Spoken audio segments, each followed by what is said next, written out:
ini tuh adalah resi yang aku tempel pakai isolasi. Jadi printingan awalnya itu tebal, jelas. Setelah selang beberapa jam itu agak pudar.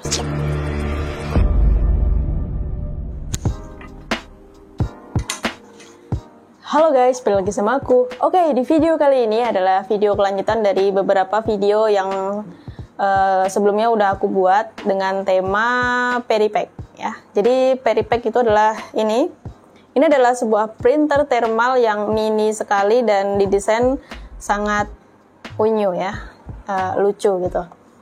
Nah, printer peripack ini adalah printer jenis thermal yang ukurannya itu A6. Jadi kertasnya nanti ukurannya segini. Ya. Jadi bentuknya nanti roll-rollan kan seperti ini, seperti struk kasir ya. Dan ini aku gunakan untuk print resi dari Shopee maupun Tokopedia dan lain-lainnya. Dan untuk printer ini sendiri itu bisa digunakan untuk print dengan berbagai jenis file ya, mulai dari dokumen, PDF, Word dan lain-lain. Juga bisa digunakan untuk print dalam bentuk JPEG atau gambar. Bahkan printer ini juga bisa digunakan untuk print custom gitu. Jadi di dalam aplikasinya ini itu terdapat sebuah template dan di situ kita bisa edit dan buat tulisan seperti apa yang kita inginkan gitu ya. Templatenya nanti sekiranya adalah seperti ini. Jadi di dalamnya terdapat berbagai macam template yang bisa kita pilih dengan selera kita, kemudian kita edit dengan selera kita gitu ya. Dan terkhusus untuk episode ini ya, itu adalah pembahasan tentang berbagai pertanyaan yang sudah muncul di kolom komentar. Nah, sekarang aku akan menjawab komentar-komentar tersebut di video ini. Wah, dan langsung aja kita masuk ke pertanyaan yang pertama ya. Nah, kita masuk ke pertanyaan pertama. Sis, ini bisa pakai kertas biasa nggak ya? Jangan pakai kertas kayak stiker gitu, karena buat print nota pembelian gitu. Bisa atau enggak? Jawabannya adalah tidak bisa ya, menggunakan kertas selain kertas thermal ya. Namanya thermal itu pasti nggak berwarna, adanya hitam atau putih. Karena printer thermal itu merupakan jenis printer yang menggunakan proses cetak dengan teknologi pemanas sebagai pengganti tinta yang diaplikasikan ke kertas khusus thermal ya. Jadi ini nggak bisa untuk print di sembarang kertas. Kertasnya harus kertas thermal yang bereaksi dengan teknologi pemanas gitu. Nah, kertas thermal itu sendiri nggak cuma stiker aja. Jadi kertas thermal itu ada yang kertas yang non-stiker, jadi bukan stiker, dan ada juga yang stiker. Nah, untuk yang non-stiker itu biasa kita temui di struk-struk pembelian gitu. Nah, untuk stiker ini biasa digunakan untuk print resi ya, jadi tinggal ditempel gitu aja. Tapi pakai kertas yang biasa pun sebenarnya bisa tinggal dilakban pakai isolasi gitu ya, biasanya. Jadi untuk pertanyaan yang pertama, bisa di print menggunakan kertas lainnya atau enggak, itu jawabannya adalah nggak bisa. Jadi harus pakai kertas thermal, oke? Untuk pertanyaan yang kedua, tulisan ini bisa tahan berapa lama? Pudarnya maksud kami. Jadi secara garis besarnya hasil printnya ini tuh bisa tahan berapa lama gitu ya. Dan untuk berapa lamanya itu saya udah coba, ini bisa tahan sampai berbulan-bulan lamanya ya hasil printingannya, tergantung pada kondisi dan jenis kertasnya. Biasanya jika kondisi printernya ini sedang low baterai misalkan ya, maka hasil printingannya itu kurang tebal, jadi agak samar-samar gitu. Nah itu tuh bisa tahan sekitar beberapa minggu ya, sepengetahuan saya beberapa minggu. Jadi nanti dia akan pudar sendiri gitu. Tapi kalau dalam kondisi baterainya full itu agak tebel gitu ya, itu bisa tahan sampai berbulan-bulan gitu ya. Dan untuk jenis kertasnya sendiri itu juga mempengaruhi. Aku nggak tahu ya jenis kertas seperti apa yang paling awet untuk kertas thermal. Karena sepengalaman aku pernah beberapa kali membeli kertas thermal, khususnya stiker ya di sini ya, dari seller yang berbeda-beda. Jadi aku ganti-ganti seller setiap kali pembelian gitu ya. Dan di setiap pembelian itu mereka punya ciri khasnya sendiri. Jadi misalkan aku beli di seller A, nanti hasil printingannya itu agak ngeblur gitu meskipun baterainya dalam kondisi full. Dan aku juga beli di seller B misalkan ya, dan itu hasil printingannya tetap tebal meskipun dalam kondisi low baterai gitu. Jadi memang kertasnya itu berbeda-beda, dan aku nggak tahu jenis kertas apa yang paling baik untuk kertas thermal ini sendiri, karena di seller-seller tersebut juga nggak menyebutkan ini pakai jenis kertas apa gitu. Yang intinya mereka tuh cuma bilang ini tuh stiker gitu. Dan untuk kertas yang menghasilkan cetakan yang agak ngeblur gitu, biasanya dia agak kurang tahan lama ya. Tapi kalau yang hasilnya tebel gitu, biasanya dia tahan lama. Jadi kembali lagi ke dua kondisi tadi. Kalau kondisinya ini low baterai, kemudian kertasnya yang ngeblur gitu, itu kurang tahan lama. Tapi jika baterainya full, kemudian hasil cetakannya juga bagus, kertasnya juga misalkan ngepasin yang bagus gitu, itu akan tahan lama. Nah, seperti contohnya ini tuh udah aku cetak dari bulan Juli ya, dan sekarang sudah bulan Oktober dan hasilnya masih sama aja seperti ini. Dan aku mau sedikit sharing ya, ini mungkin karena kualitas kertas ya, mungkin ya. Ini tuh adalah resi yang aku tempel pakai isolasi gitu, dan bukan stiker.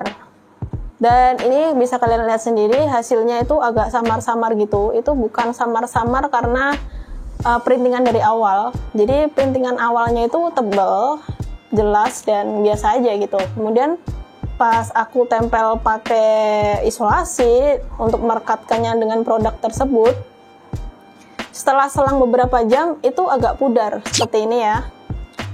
Dan ini tuh aku nggak tahu apa penyebabnya, tapi feelingku adalah karena kurangnya udara mungkin ya, nggak ada udaranya, jadi mungkin dia kabur sendiri gitu. Kalau ada teman-teman yang mengetahui apa penyebabnya, mungkin bisa di-share di kolom komentar. Tapi aku kurang tahu penyebabnya apa, tapi berdasarkan pengalamanku itu tuh akan hilang, tulisannya itu akan hilang dalam beberapa jam kemudian. Tapi dulu aku juga pernah melakukan percobaan, dan setelah beberapa jam pun nggak ada yang pudar gitu. Tapi aku beli dari seller yang berbeda, jadi kertasnya juga jenis yang berbeda. Dan menurutku itu adalah pengaruh dari kertasnya itu sendiri. Jadi ada kertas yang pas ditutup isolasi itu agak pudar, ada juga yang pas ditutup isolasi beberapa jam kemudian ya tetap sama aja gitu. Dan untuk saran aja ya, kalau kalian ini menggunakan printer ini untuk print sebuah resi atau apapun, menurutku jangan ditempel pakai isolasi itu. Kalau kalian mau print resi terus mau ditempel di barang, aku lebih recommended menggunakan yang stiker karena itu lebih aman ya, tinggal tempel dan lebih praktis juga dibandingkan dengan menggunakan yang non stiker. Jadi perlu isolasi atau lem dan sejenisnya untuk menempelkannya kepada produk. Jadi intinya kalau kalian tuh seller terus mau menggunakan itu untuk cetak resi yang mau ditempel di sebuah produk, aku lebih recommended yang stiker daripada yang non stiker yang harus menggunakan isolasi untuk menempelkannya. Oke? Kemudian lanjut ke pertanyaan ketiga. Kak, kalau mau print sekali banyak tetap harus diedit miring satu persatu lagi ya, atau ada cara lainnya? Itu tergantung pada kemauan kakak-kakak semuanya ya.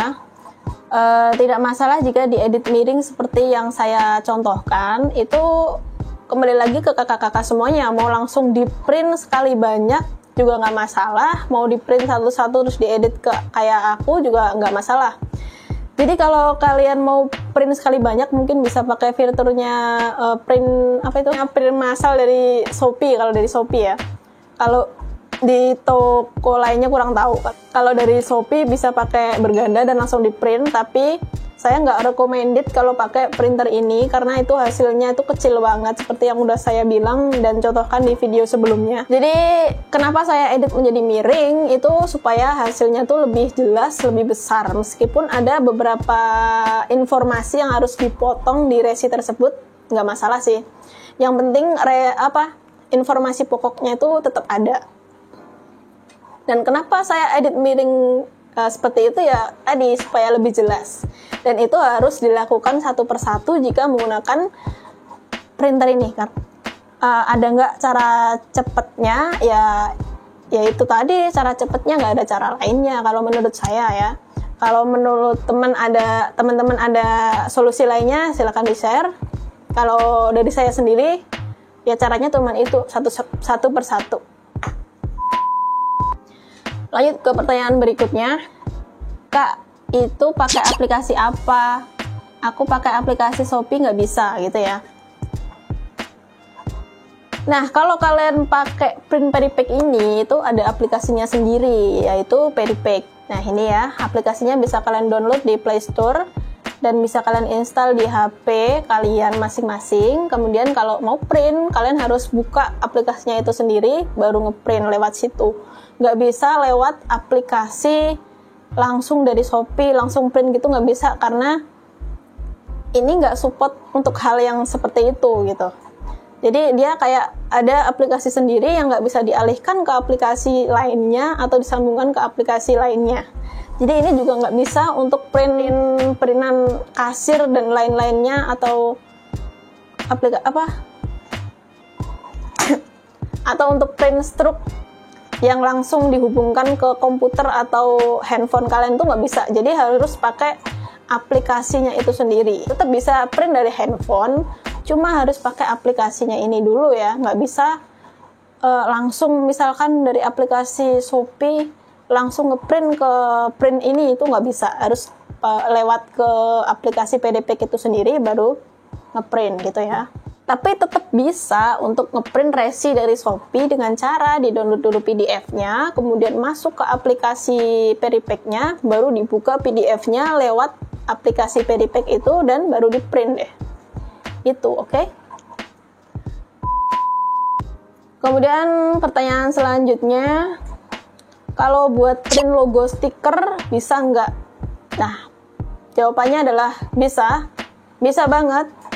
Karena logo stiker itu kebanyakan dalam bentuk gambar ya, itu bisa diaplikasikan ke printer ini, bisa ngeprint dalam bentuk gambar apapun, nggak cuma logo, cuma hasilnya nanti hitam putih gitu ya. Nah, oke teman-teman, sekian video dari aku tentang pembahasan dari beberapa pertanyaan yang muncul di kolom komentar ya. Terima kasih yang udah komen, dan itulah dia jawaban dari aku tentang printer Peripack ini. Secara garis besar sih, kalau untuk ngeprint resi aja ini cukup bagus ya, karena ini juga nggak cuma untuk print resi doang, tapi juga bisa untuk print yang lain-lain gitu. Cuma kekurangannya di sini tuh cuma satu sebenarnya. Hasil printingannya itu ya memang A6 itu kecil ya, jadi kecil, dan kalau tulisannya tuh terlalu kecil jadinya itu ngeblur gitu, nggak jelas. Jadi kenapa saya edit menjadi miring tadi ya, itu karena untuk memperjelas aja. Nah, sekian video dari aku, terima kasih yang udah nonton, see you.